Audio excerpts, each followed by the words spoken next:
aplican los principios que Dios ha establecido para que una persona pueda ser libre.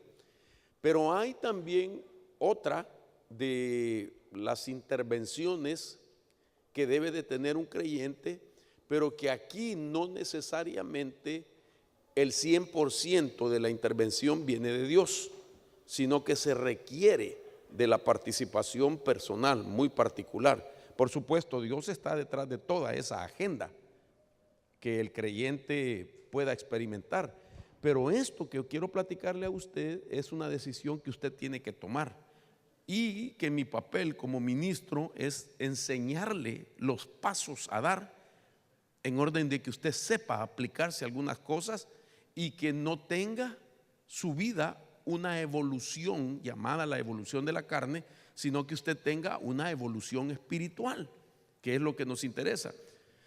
El pasaje que usaba el día jueves es del Salmo 51, verso 10. Ahí dice David: crea en mí, oh Dios, un corazón limpio y renueva un espíritu recto dentro de mí. El verso 11 dice: no me eches de tu presencia y no quites de mí tu Santo Espíritu. Restitúyeme el gozo de tu salvación y sosténme con un espíritu de poder. Así brevemente expliqué que aquí se menciona 3 veces la palabra espíritu. 2 de ellas está hablando David de espíritu que no es el Espíritu Santo. Cuando habla del Espíritu Santo, usted nota ahí que está subrayado Santo Espíritu o Espíritu Santo, y siempre que se trata de su Espíritu Santo en hebreo, la palabra sería el Ruach Kodesh. Cuando deja de ser la palabra Kodesh, cuando se remueve de la palabra Espíritu, entonces solo queda Ruach o Espíritu. Y ahí no necesariamente es el Espíritu Santo, ahí no es el Espíritu Santo, sino que aquí es donde se entiende el pasaje que David lo que está pidiendo es que haya en él una influencia de espíritus, porque pide 2 por lo menos. Está pidiendo uno recto y está pidiendo uno de poder. Entonces hablábamos de que gloria a Dios.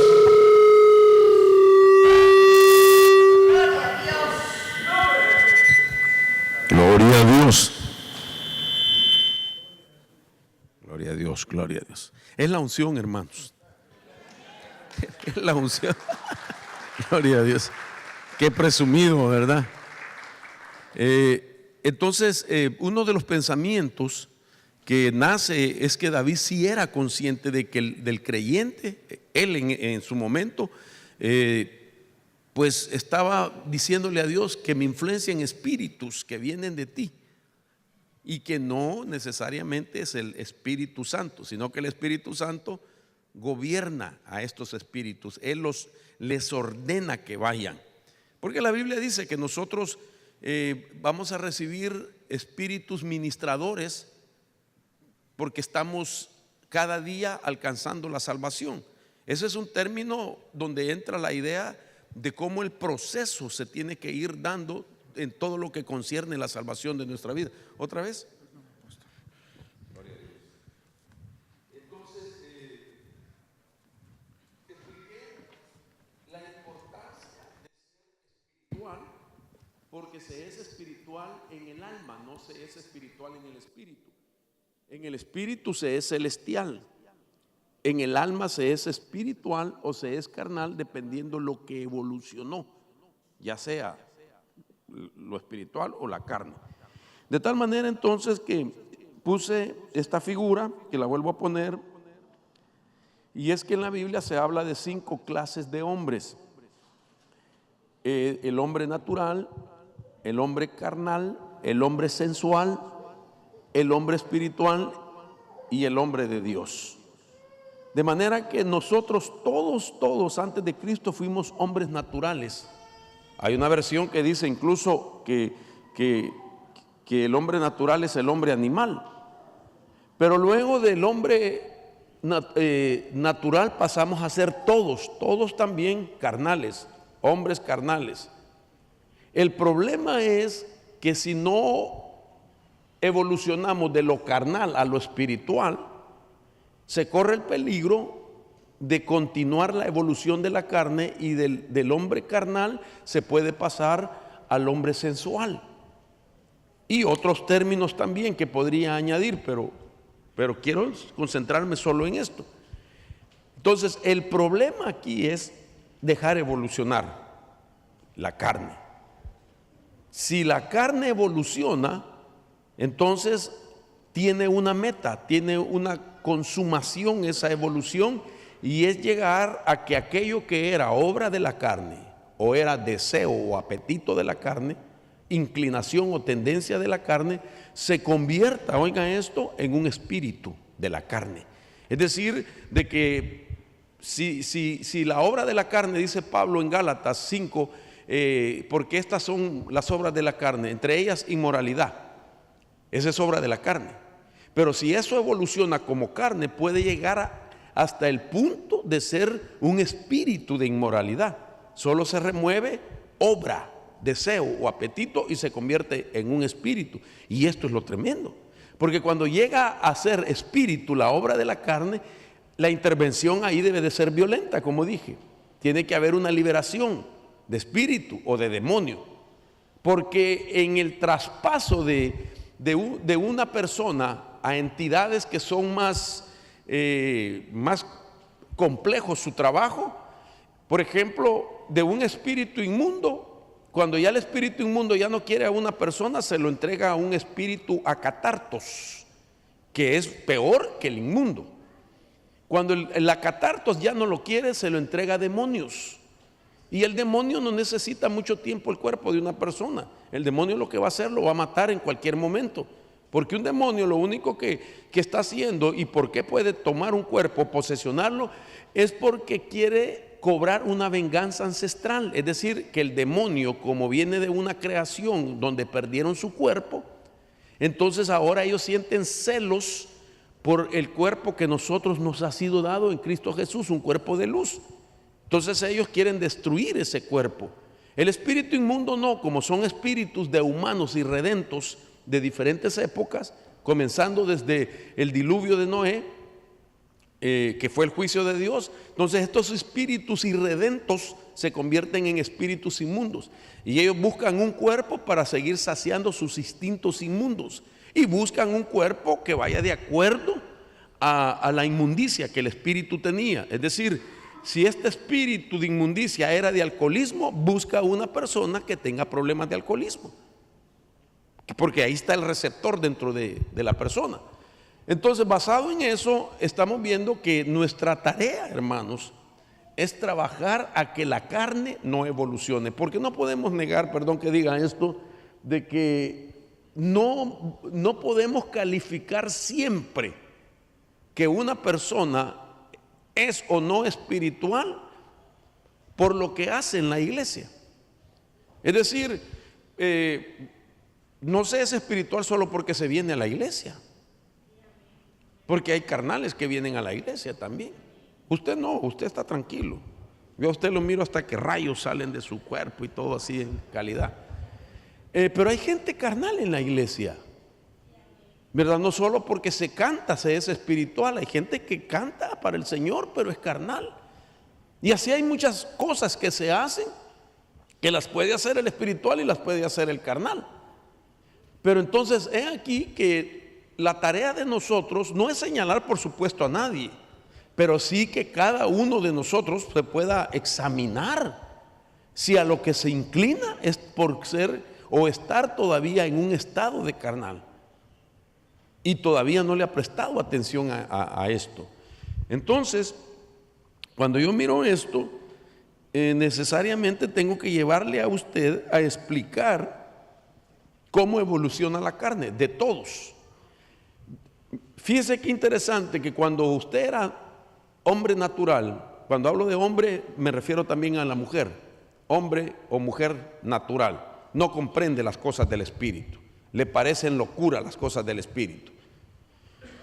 Cuando venimos a Cristo no es automático la espiritualidad en nosotros, sino que todos venimos como carnal, quedamos en un estado de carnales. La palabra griega dice que somos tecnones. Pero mire qué interesante, porque aún en el estado de carnal también hay una evolución, solo en el estado de carnal. Y por eso la Biblia incluso dice que hay tecniones y hay tecnones. Y entonces un tecnión es un carnalito. Así se dice. Es decir, tecnón es carnal, pero tecnión es carnalito. Entonces es un carnal pequeñito. Pero que como es una transición de estados en su naturaleza, entonces se puede desarrollar de carnalito a carnal. Y ya cuando desarrolló la faceta de carnal, entonces evoluciona todo lo tecnón, toda la carne evoluciona rumbo a ser un espíritu. Me di a entender, ¿verdad? Entonces quiero ponerle unas bases para concentrarme en esta evolución y explicarle algunas de las cosas que Pablo menciona y cómo evolucionan, por lo menos las que más estragos causan en la iglesia. Entonces la palabra carnal, repito, es sarquicos, y dice Pablo en Gálatas 5:16, digo pues, andad por el Espíritu y no cumpliréis el deseo de la carne. No satisfaceréis el deseo, los apetitos, las inclinaciones o las tendencias o las obras de la carne. La siguiente versión, Código Real, digo pues, andad según el Espíritu y no satisfagáis los deseos de la mala inclinación. Ahora, el jueves solamente se lo dije, pero no se lo puse en pantalla para que lo pueda captar. Para ubicar qué es carne, necesitamos a través de los significados del griego, que es el ser tripartito, cómo se dice cada parte de nuestro ser tripartito y dónde está la carne. Por ejemplo, veo aquí de que la palabra carne, dije ya, se puede entender como obras, deseos o apetitos. Cuando nosotros leemos en la Biblia o hablamos del cuerpo, la palabra cuerpo es soma. Cuando hablamos del alma es psuque. Cuando hablamos del espíritu humano es pneuma. Note usted, soma, psuque y pneuma. Eso es usted. Usted es espíritu, alma y cuerpo. Y cada cosa se dice diferente. Pero cuando se habla de carne, se dice sarx. Y de esta palabra sarx es donde nace otra palabra que usted y yo conocemos de alguna manera, y es sarcófago, de esta palabra sarx. ¿Usted sabe lo que es un sarcófago? ¿Ah? Un ataúd, una caja de muerto. Entonces aquí solo la palabra carne nos está explicando de que ese creyente, si no trabaja sus obras de la carne, va rumbo a experimentar una muerte espiritual. O sea, no alcanzó una evolución para lo espiritual, sino que la evolución de la carne lo llevó hasta el estado de sarx y de experimentar cada vez una muerte espiritual. Ahora, las siguientes versiones dicen de diferente manera. Por ejemplo, note usted, Gálatas siempre 5:19, ahora bien las obras de la carne son evidentes. La siguiente versión, Biblia Las Américas 2010, dice frutos de la carne. Dios habla hoy, dice malos deseos de la carne. Y la última versión dice tendencias de la carne. Note la amplitud de cosas según las versiones y nos permite ver qué es prevalecer o mantenerse en el estado de carnal. Vas a tener deseos pasados, aunque no los quiera cumplir o satisfacer uno, los puede estar sintiendo. Hermano, pueden ser como proyectos de pecado, pueden ser deseos, por eso habla de deseos. Y entonces es importante que cuando hay deseos de pecado, uno puede ministrar el deseo antes de que se convierta en un pecado. Porque cuando se convierte en un pecado, hermano, nadie puede negar, porque es una ley. Detrás de cada pecado siempre va a haber un espíritu. La persona que peca debe de saber de que va a haber necesidad de que se sondee, que se discierna y que se descubra qué espíritu entró en el escenario por causa del pecado. Pero cuando es deseo, es solamente una idea de un pecado. Esa es la tendencia, esa es la inclinación que siente, porque todavía no ha trabajado en la carne. Hermano, este es un tema bien importante a estas alturas del tiempo. Quiero comentarle, pues, si usted sabe, lo he testificado acá muchas veces, que a mí el Señor me sacó del alcoholismo y me sacó de la adicción de la cocaína. Muchos años fui adicto de cocaína y sufrí sobredosis de cocaína. Me di varias veces. La última sobredosis de cocaína fue cuando experimenté la muerte, que me salí del cuerpo, vi mi cuerpo tirado y mi esposa llorando sobre el cuerpo. Gracias a Dios me hicieron volver a través de choques. Yo miraba todo, yo estaba viendo todo desde arriba, donde miraba mi cuerpo tendido. Ahora, cuando yo me doy cuenta que hay una persona que está consumiendo cocaína, yo puedo sentirle el olor sin verle las manifestaciones de su rostro, porque usted sabe que la cocaína da speed, se dice que le da speed a la gente. Entre las cosas que suceden es que a la persona le tiembla mucho esto, los labios se le ponen blancos y los ojos se abren, hermano. Puro tecolote uno, ¿verdad? No habla, pero cómo pone atención, ¿verdad? Así, con los ojos bien abiertotes, porque eso es lo que produce la cocaína. Entonces, sin ver eso, yo puedo sentirle quizás a una distancia de aquí a ahí el olor de los químicos de la cocaína y me da mucho asco. Siento repugnancia. ¿Por qué? Porque logré quitar todo receptor. Y entonces, para mí, hermano, ese olor es desagradable. Entonces, el problema es, y que ese sería un indicador, si cuando yo siento o huelo la cocaína, me den ganas otra vez. Es ahí el detalle, dijo el hermano Cantinflas. Entonces, imagínese usted cuánta gente no ha caído, digamos, si estoy hablando de creyentes, viendo un partido de fútbol. Usted sabe que cuando se anuncian los clásicos, ¿verdad? No es común que entre los intermedios que hay sale una cerveza, ¿verdad? Así goteando, hermano, agua. Y algunos hermanos carnales hasta se les abre la boca, hasta les da sed. ¿Por qué? Fíjese, cuando me toca volar y voy en el avión, casi siempre le digo: Señor Padre, permite que a la par no se vaya a poner alguien que le guste ir tomando, porque solo que le pasen la copa de vino. Me gusta siempre sentarme a la orilla, y entonces cada vez que llevan le pasan la copa a uno por las narices para dársela al cliente que está a la par. Ala, hermano, que apesta el vino. Yo no sé si lo sacaron de viejo o qué, pero para mí es fétido ese olor. Me causa repugnancia, porque fui esclavo muchos años de eso. Entonces, la gente dice en el mundo, por ejemplo, de que el alcoholismo es una enfermedad crónica. Eso es lo que se maneja allá afuera, que es una enfermedad crónica, que el que es alcohólico lo va a hacer para siempre. En el mundo, en la psicología. Pero en el Señor, dice la Escritura: si el Hijo del Hombre os libertareis, seréis verdaderamente libres. Y entonces se puede romper cualquier hábito, cualquier adicción se puede romper, siempre y cuando nosotros también pongamos, hermano, de nuestra parte, para saber si era una obra, mayor participación de mi parte y suya. Si es un espíritu, pues es Dios el que lo tiene que hacer. Pero doy ese ejemplo para que usted sepa cómo poder ubicar cuando todavía son obras de la carne, son deseos de la carne, son apetitos de la carne.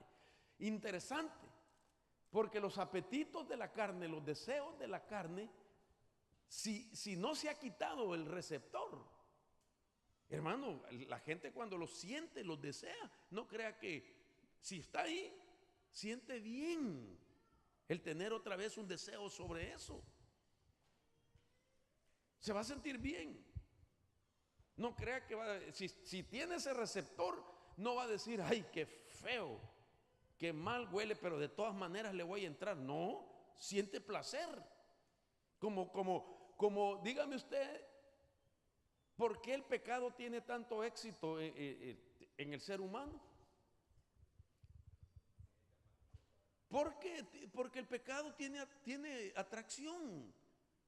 El pecado a la gente no lo mira mal, sabe que es un pecado, sabe que hay consecuencias, pero le produce en su sistema de recompensa, en la dopamina, le produce una buena sensación. Dígame usted, ¿quién ha vomitado cuando está bajo una tentación? ¿Cuántos, mejor dicho, cuántos les han sido tentados? Levante la mano, yo levanto. Las tentaciones son todos los días. ¿Quién bajo una tentación dice, ay, siento ganas de vomitar? Perdón por lo que estoy diciendo, ¿eh? Y que diga, guácala, qué tentación. No. Si la tentación, uno de los enfoques de la fuerza y de la energía de la tentación es manipular la dopamina. Y entonces la gente se siente bien. Pero porque hay cosas que no ha trabajado. Entonces, Gálatas 5:19 nuevamente dice, ahora bien las obras de la carne son evidentes, las cuales son inmoralidad, impureza, sensualidad, idolatría, hechicería, enemistades, pleitos, celos, enojos, rivalidades, disensiones, sectarismo, envidias, borracheras, orgías, y dice, y cosas semejantes. Esta solamente es la idea. Creo que son 15 o 16 cosas que está citando el apóstol Pablo, pero le suma, y cosas semejantes. O sea que hay más deseos de la carne, hay más apetitos de la carne. Él solamente está dando el ejemplo. Y dice, contra las cuales os advierto. Mire si no era una preocupación apostólica. Contra los cuales os advierto, como ya os lo he dicho antes. Era un mensaje que estaba siempre constantemente Pablo dándolo. Cuando yo iba a empezar a tocar nuevamente estos temas, que el Señor empezó a motivar mi corazón para dármelos, de manera prejuiciada, yo sentí que por un momento, pero si estos son temas básicos, estos en escuela dominical para el recién convertido, ¿qué van a decir los hermanos cuando me oigan que estoy predicando de las obras de la carne? Ah, qué apóstol este. Nos volvió al ABC del evangelio. Pero me consolé y agarré fuerza cuando veo que Pablo está diciendo, os advierto. Y luego vuelve a decir que como ya os lo he dicho antes. Entonces Pablo, el apóstol, el perito arquitecto de la iglesia, le estaba dando forma a la vida del creyente, le estaba dando forma a la iglesia. Estaba diciendo Pablo, si esto prevalece, la iglesia tarde o temprano puede ser sacudida. Tarde o temprano. La vida de un creyente, de una familia, de otros hermanos, van a ser sacudidos por las obras de la carne. Y era su mensaje, pues.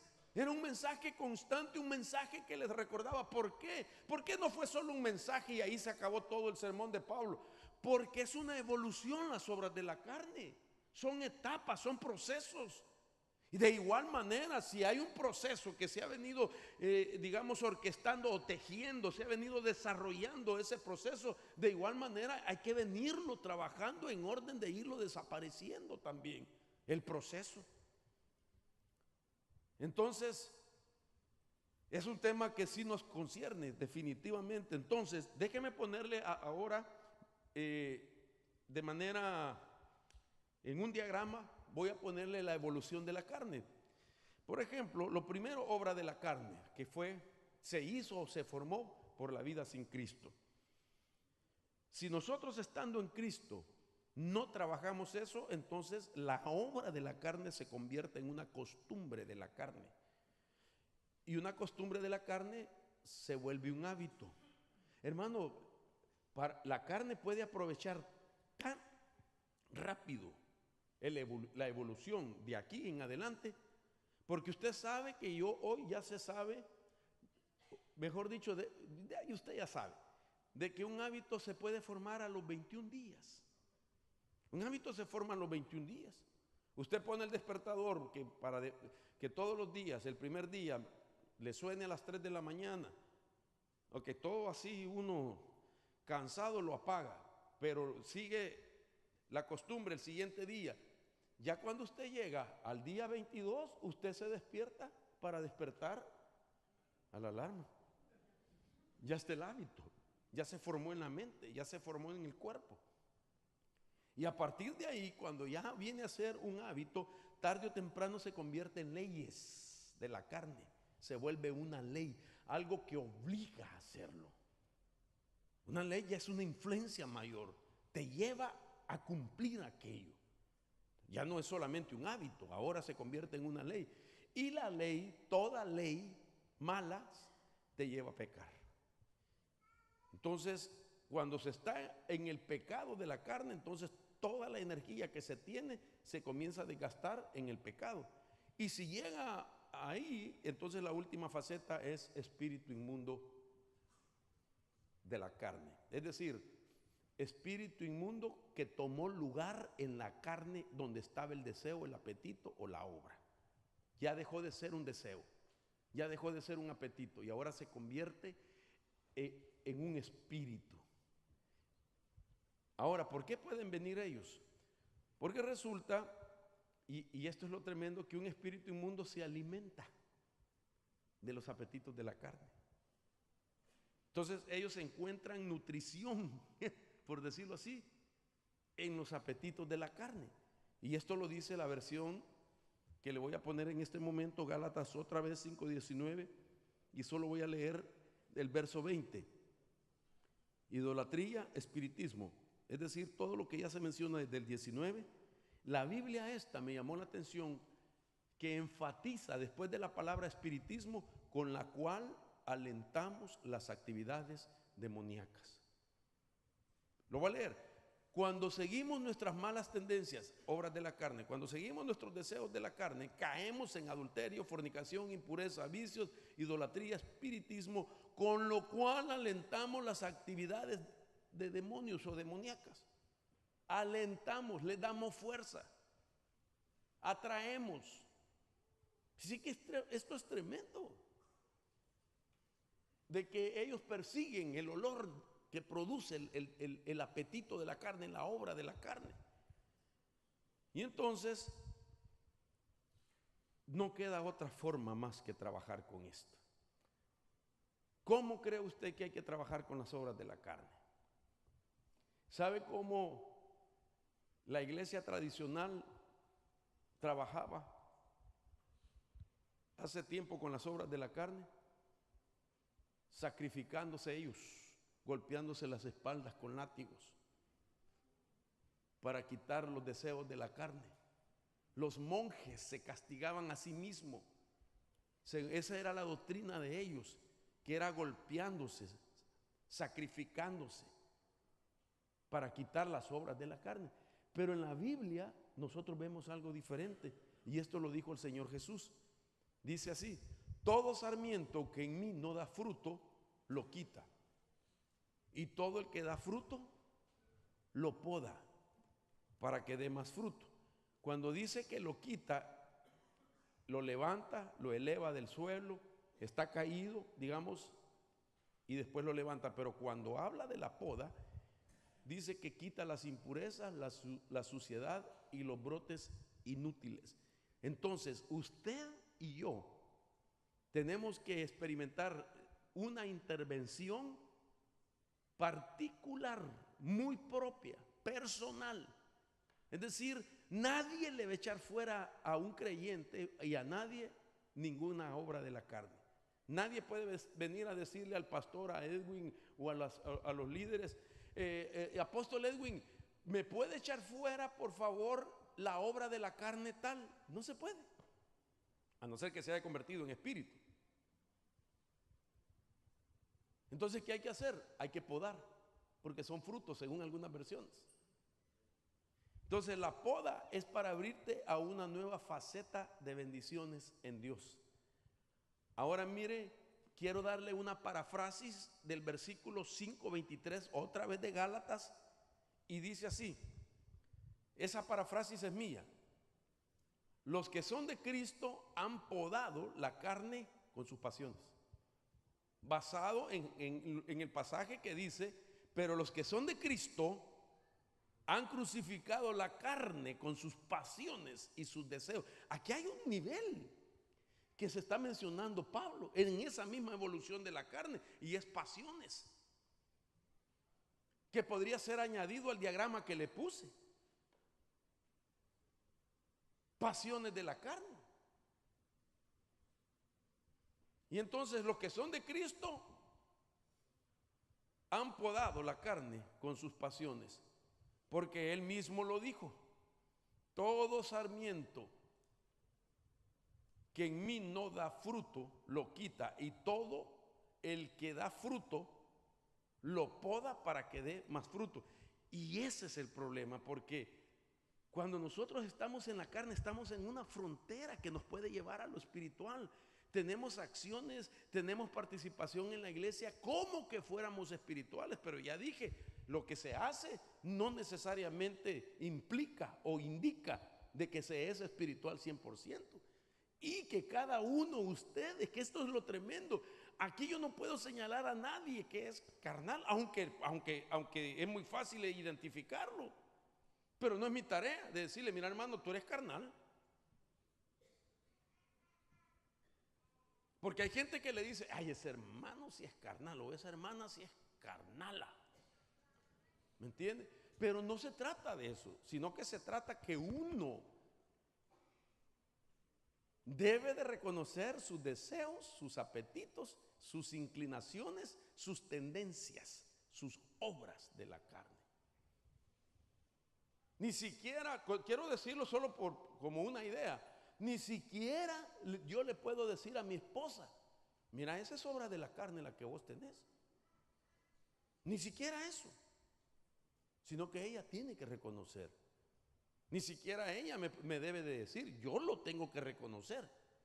Entonces, basado en eso, me quedan 19 minutos y comienzo a predicar. No sé cuánto tiempo llevo, 34 minutos. Y yo veo de las obras de la carne dos que son bien fuertes. Y voy a hablarle primero de la evolución de la amargura. Y después vamos a hablar de otra evolución. Mire, hermanos, qué impresionante es que la amargura es como una unción que Satanás pone para que la gente no pueda crecer espiritualmente, para que la gente no pueda madurar y para que la gente esté enfocada en la amargura y no vea directamente la obra de la carne que estás haciendo por causa de la amargura. Entonces Pablo aquí nos dice que nos van a quitar la amargura, y por eso vuelvo a la carga, es una poda. En otras palabras, las obras de la carne se podan, hay que podarlas. Y quien poda es un jardinero. Entonces usted se tiene que levantar como jardinero de parte del Señor para trabajar en su huerto y poder ver qué cosas pueden poner en peligro el huerto.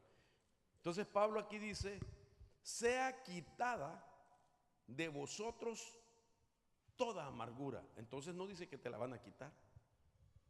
Si a esto mismo le añado: sea quitada de vosotros todo enojo, toda ira, todo grito, toda maledicencia, así como toda malicia, entonces no la quita Dios,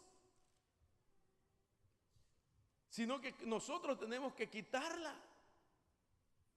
Oiga esto, hermano, nos están dando la oportunidad de tener una responsabilidad para trabajar nosotros mismos con cosas que corren el peligro de evolucionar.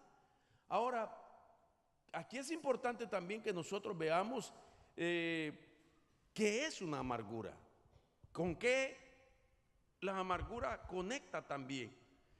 Y entonces lo que me llamó la atención a mí es que la raíz de la palabra amargura es la misma que la palabra rebelión. Oiga esto. Cuando se habla de amargura desde el hebreo es la palabra mara. Pero mara se dice también rebelión. Entonces aquí mira usted el numeral del hebreo 4784, mara, que quiere decir rebelión y amargura. En otras palabras, un amargado va rumbo a la rebelión. Y el que está en rebelión es porque está amargado. Entonces, claro que tenemos que entender qué le produjo esa amargura. Ahora mire esto. Déjeme darle el proceso. Para que una amargura esté en una persona que es cristiana y que no debería de tener amargura, lo primero que le ha sucedido a esa persona que batalla con la amargura es que le cometieron una injusticia. La amargura no surge si no es por una injusticia que le han hecho. Aquella persona ha sido víctima de un evento, de un trato, de un hecho, de tal manera que es una falta que en el pasado o en el presente le ha acontecido. Entonces la injusticia es que cometieron contra esta persona, le produce amargura. Y la amargura va a continuar porque esta persona no ha podido perdonar lo que le hicieron. Note esto. El problema es que cuando hay una injusticia, para que evolucione, para que sea una amargura, la persona se siente víctima y es víctima en parte, pero nosotros como ministros no podemos darle peso a la victimización de la persona, porque al ponerle peso a la victimización de él o de ella, entonces, como quien dice, le estamos dando el derecho para que sienta lo que sienta y haga lo que haga y nunca va a salir de la amargura. Es que usted no sabe lo que me han hecho, hermano. Me trataron así, me trataron. Sí, usted tiene razón de estar amargado. Entonces ahí le estamos dando peso para que él continúe evolucionando y se vaya convirtiendo aquello en un problema más profundo. Hermanos, este tema es interesante porque no solamente lo sufre la persona directamente, sino que la Biblia habla incluso de que todo el entorno que le rodea también sufre consecuencias. La Escritura dice en Hebreos 12:15, mirad bien, observa, descubre, escudriña, de que nadie deje de alcanzar la gracia de Dios, de que ninguna raíz de amargura brotando cause dificultades y por ella muchos sean contaminados. ¿Qué poder tiene la amargura para contaminar a los que están en su entorno? Entonces, ese es el problema. Entonces, si no perdona, continúa la amargura y la siguiente faceta es la rebelión, que es actitud, consecuencia de la amargura. Ahora, el problema es de que el Antiguo Testamento revela cosas que en el Nuevo no tenemos nosotros el detalle de cómo Dios asoció otros males con el problema de la amargura. Por ejemplo, dice la Biblia en 1 de Samuel capítulo 15, 23, como ya le dije, para que haya amargura tiene que darse una injusticia. Entonces la injusticia trae la amargura y la amargura trae a una rebelión. Ahora dice 1 de Samuel 15, 23, acerca de la rebelión, dice, porque la rebelión es como pecado de adivinación. Oiga. Y la desobediencia como iniquidad e idolatría. Por cuanto has desechado la palabra del Señor, Él también te ha desechado para que no seas rey. Ok. Entonces quiere decir que cuando hay injusticia va a haber amargura. Donde hay amargura va a haber rebelión. Y donde hay rebelión va a haber adivinación. Consecuencia de la rebelión. Déjeme aclararle este punto. Hay una gran diferencia en ser influenciado por un espíritu de pitonizo o pitonisa, según como se dice en el libro de los Hechos. Pero aquí adivinación, porque la adivinación es descubrir a alguien, quién es, qué va a ser o lo que va a pasar. La adivinación es lo que aquellas mujeres dijeron de Pablo, que eran siervos del Dios Altísimo, y que Pablo la reprendió. Entonces, la adivinación es un espíritu que hace que descubra y hable cosas futurísticas de una persona. Pero aquí adivinación, dentro de las obras de la carne, dentro de la conexión de la obra de la carne, vienen a ser dones trastocados. No sé si me di a entender. Hay gente que en amargura profetiza.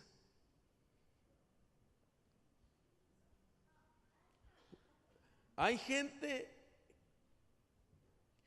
que en amargura dice que tiene un discernimiento de espíritus y lo que dice es: a ese hermano lo mueve un espíritu tal.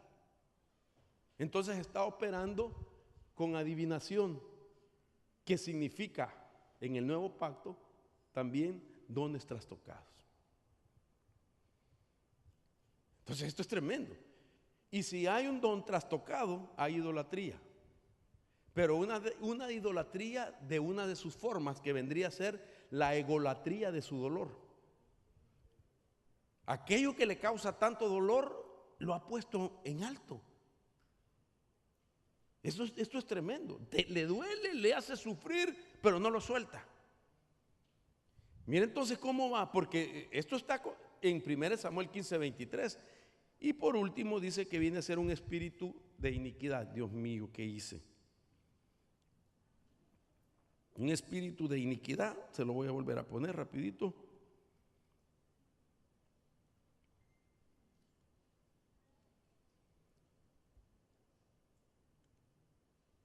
Para ponernos en orden.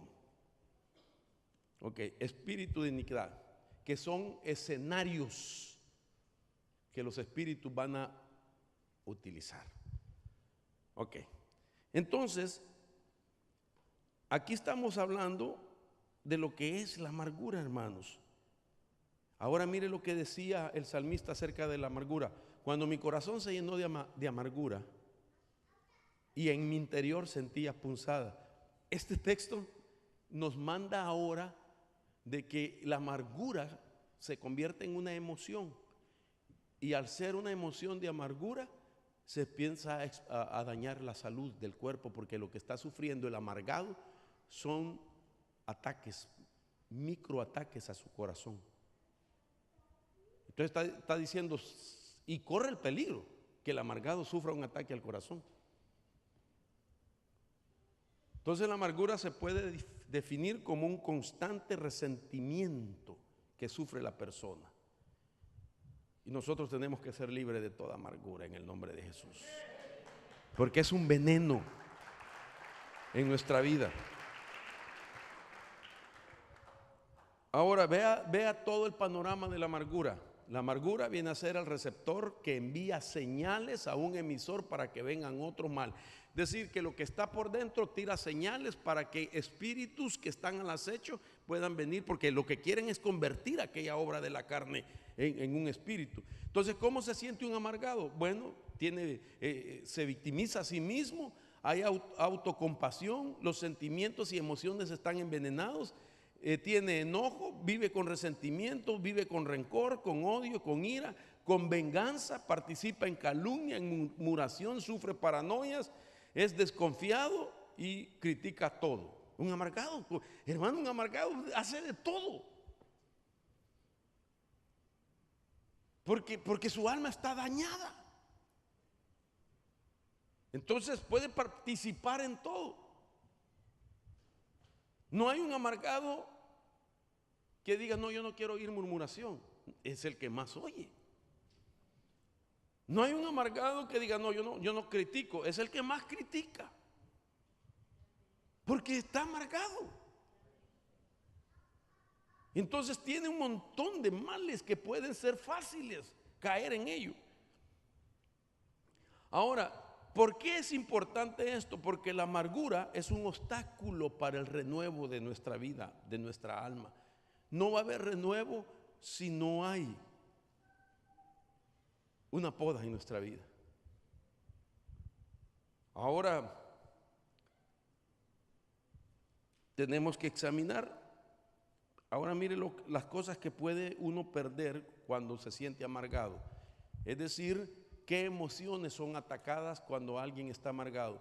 El amor es atacado en la persona, el gozo, la paz, la alegría, la felicidad, la paciencia, la bondad, la mansedumbre y el dominio propio. Y parte de estas cosas que he mencionado, 9 de ellas, son fruto del Espíritu. No lo da. Entonces, ¿por qué hay que podar? Porque quiero fruto del Espíritu. Yo no quiero fruto de la carne. Tengo que quitar el fruto de la carne para que surja el fruto del Espíritu. Dale palmas al Señor de la gloria. Porque una poda es la poda, lo que se entiende que el que va a podar entienda, él sabe que la poda es selectiva.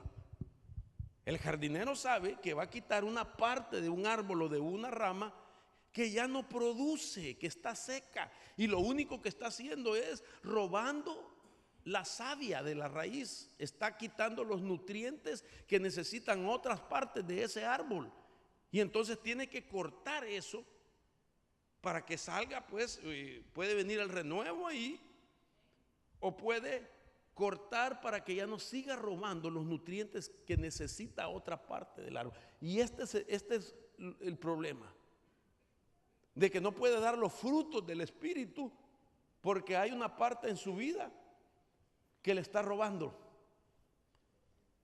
el alimento para producir ese fruto. Entonces tenemos que podar. Dios mío, me quedan 5 minutos. Entonces, ¿cómo hago si te cometieron una injusticia y de ahí viene la amargura? Entonces lo que tenemos que hacer, mire cómo se poda la injusticia que dio amargura, perdonando. Perdonar es reducir el resentimiento y aumentar la misericordia hacia alguien que ha sido injusto. Es una opción personal, es un acto de voluntad, es una decisión muy personal. Al que va a perdonar usted no se merece el perdón, por supuesto, no se lo merece. Pero como no se trata de que si se lo merece o no él, sino que lo que usted se merece es ser sanado, es dar fruto, es quitar eso. Entonces yo tengo que pensar en mí, desde este ángulo, tengo que pensar en mí y tengo que pensar en los que me rodean. Porque, hermanos amados, uno que esté amargado dentro de la familia afecta a todo el núcleo familiar. Nosotros sabemos, hermanos, el amargado se le echa de ver hasta en la cara. Hermano, en la cara. Entra y si está amargado, allá está toda la familia contenta esperando que venga una gran cara. Dios le bendiga, hermano. Que bendiga ni que nada. Qué alegría de tener. Para mí la alegría se me acabó hace mucho tiempo. Por ustedes se me acabó echando culpas. Y dice que los demás no alcanzan la gracia de Dios por la amargura. Hombre y mujer, hermano, qué tremendo es. Uno puede estar independientemente de esa familia. Y a veces tienen en las coinonías que uno tiene fraternidad entre hermanos. Hermano, qué horrible se mira que todos están contentos y solo apareció la chilindrina, hermano. Solo llegó con la cara. Se sientan y yo digo, pero ¿para qué viene si viene amargado? Porque daña todo el ambiente, cambia todo el ambiente, la atmósfera se cambia. Uno platicando de cosas y contando cosas y la persona ahí. con la ceja bien levantada, ¿verdad? La hermana. Entonces, necesitamos pensar en eso, en primer lugar. La amargura es una unción satánica. Es algo que tenemos que podar en nuestra vida. Porque no podemos perder el gozo. Tenemos que vivir en gozo. Tenemos que tener ese gozo, hermano. Si ese gozo, dice la Biblia, que es nuestra fortaleza. El gozo del Señor, nuestra fortaleza es. Porque ese pasaje está hablando de lo que la medicina que produce ser una persona con gozo. Las personas alegres son las que más viven, hermano. Cuando uno se esfuerza por ser alegre, por ser feliz, por tener alegría, hermano, uno puede prolongar sus días. En cambio, el que está amargado, ese se puede morir más rápido, porque pues está dañándose. Ok, rapidito, me queda un minuto. Mire el otro, la evolución del celo carnal.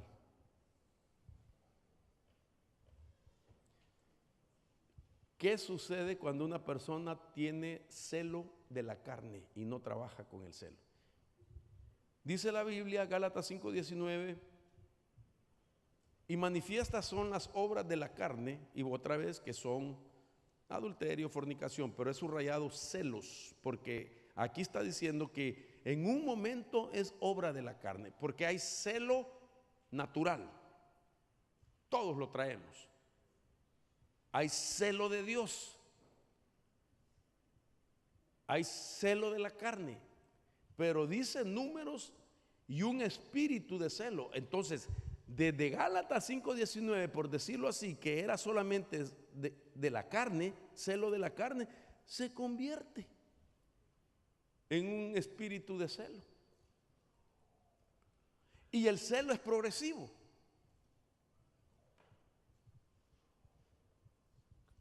¿Cuántos han batallado con celo? No levante la mano. Pero qué terrible es, hermano.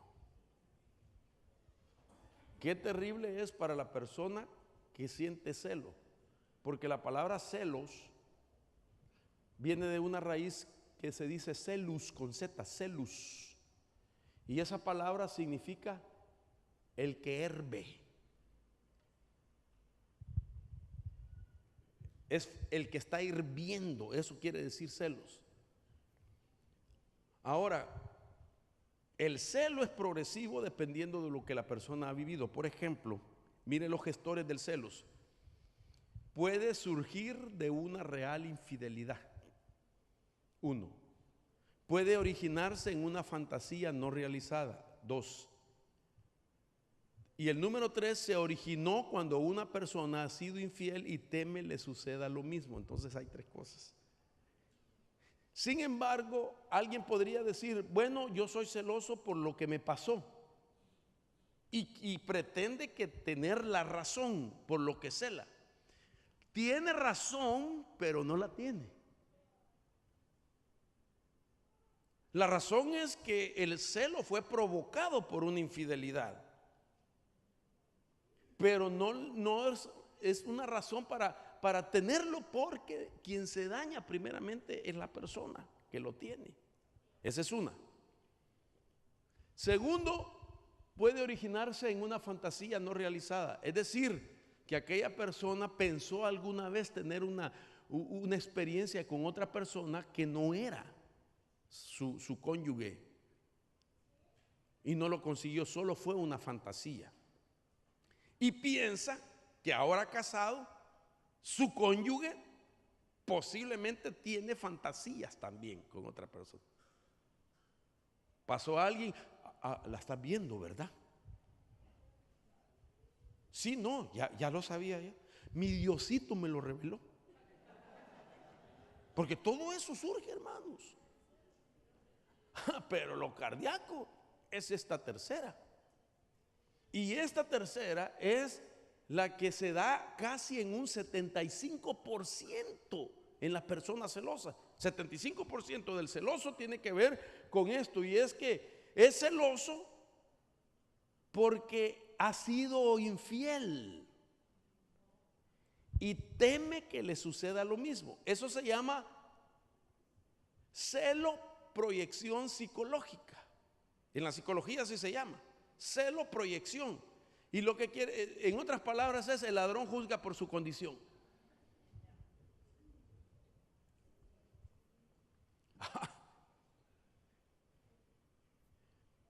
Pero entonces hay que ver la evolución. Y aquí Dios nos va a ayudar a todos. Ya me quedan -3, Dios bendito, y me tengo que ir para otro lugar. Déjeme ir finalizando, porque aquí me han dicho que apagan la luz.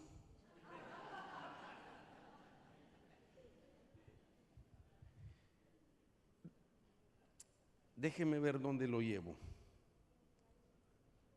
Ay, este tema, hermano, sí que.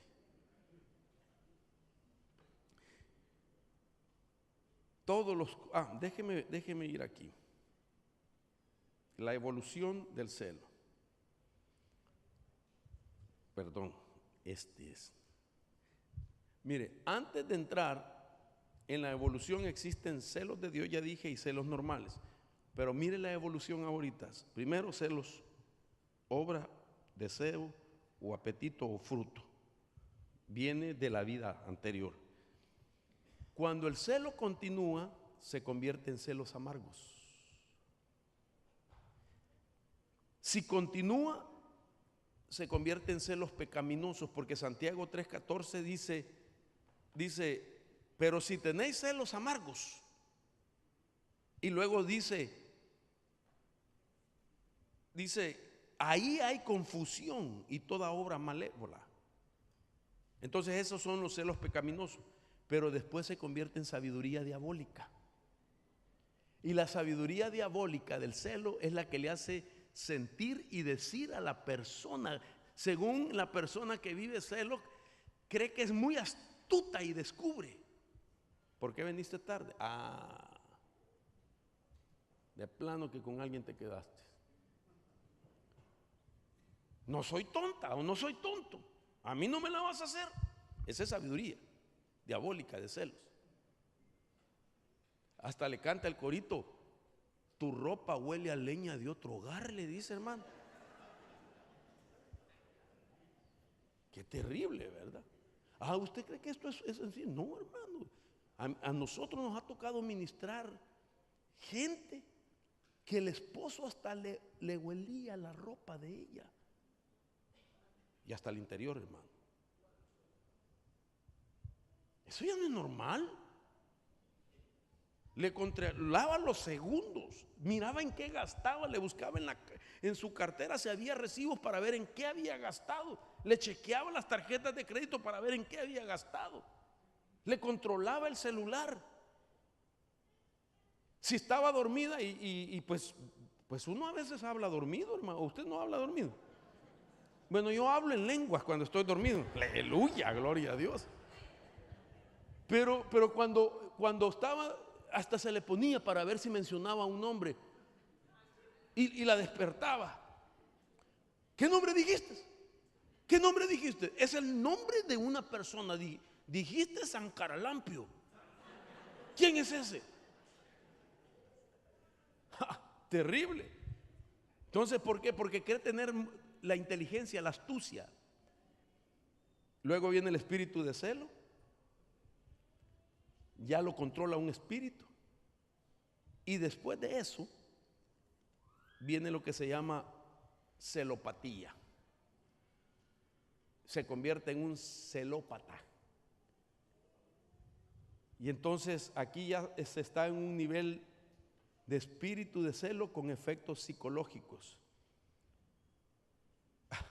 Y este es tremendo, hermano. Mire, ya se me fue el tiempo, ese es el problema. Ya tengo -7 y me falta mucho por explicar, pero termino con este pasaje. Cruel es el furor e inundación, la ira, pero ¿quién se mantendrá ante los celos?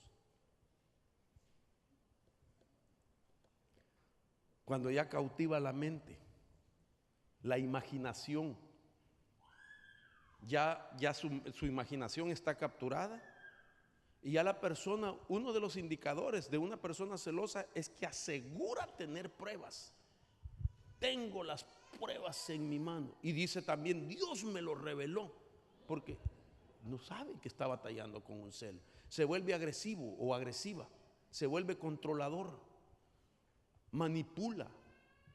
Que va a matar, que va a hacer esto, que va a hacer. Hermano, la gente que es víctima de eso, es decir, que es atacada por una persona celosa, hermano, no vive en paz.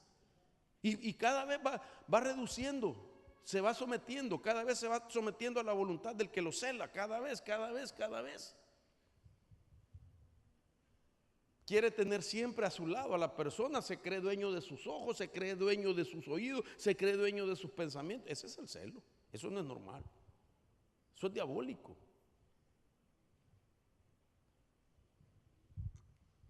Nadie puede vivir así.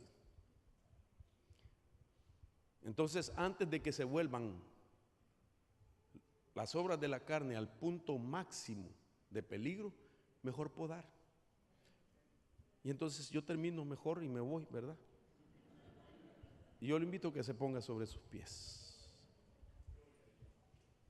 Me faltan 13 más obras de la carne, revoluciones de la carne, 13 más de las que Pablo menciona. Ay, Señor, nos tiene que ayudar.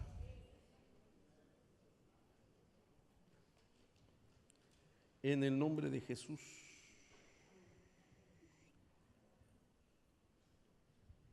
Le voy a explicar, le termino diciendo esto. Un celoso va perdiendo cada vez la inteligencia. Un celoso ya no es inteligente, empieza a perder.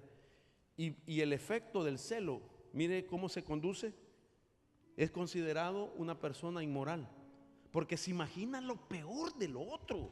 Tal vez nunca el otro ha hecho las cosas que piensa, pero en su mente se imagina lo peor.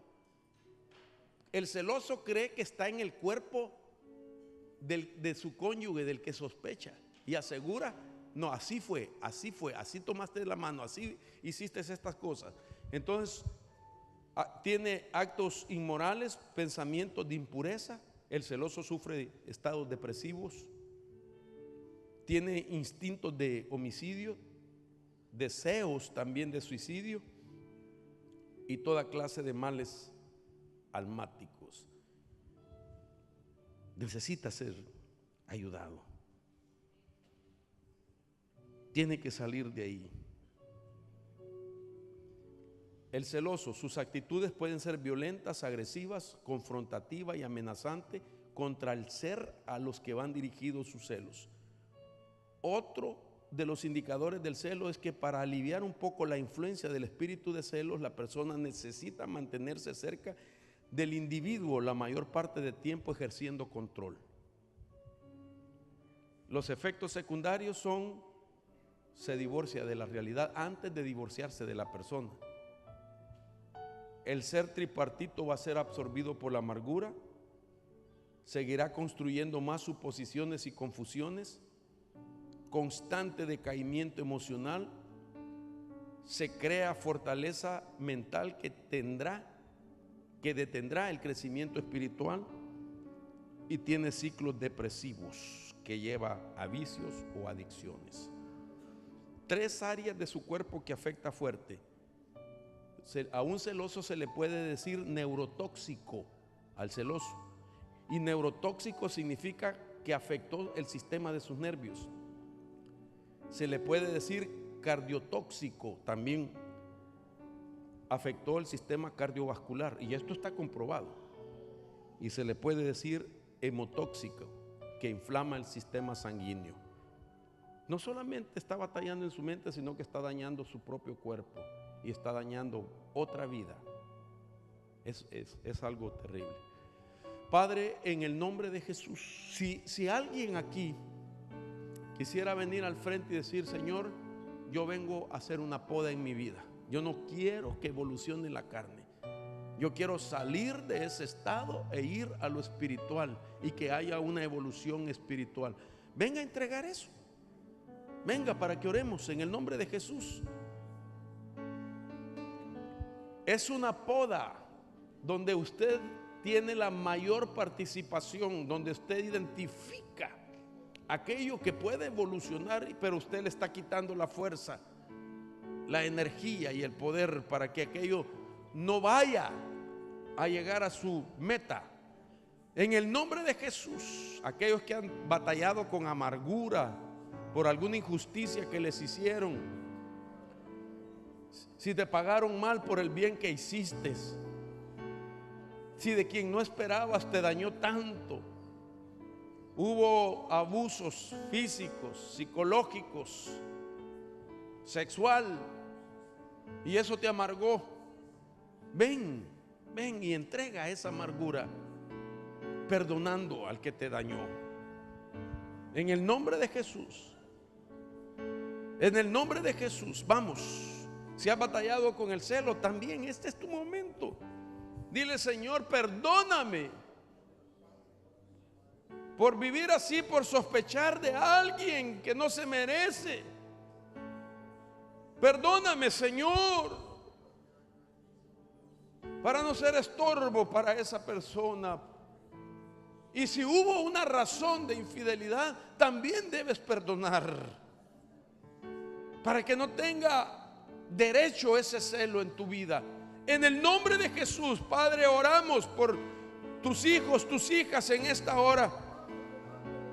Que tu mano poderosa venga a cortar, Señor, toda rama seca. En el nombre de Jesús, que se dé una poda. En el nombre de Jesús. Y catarraba.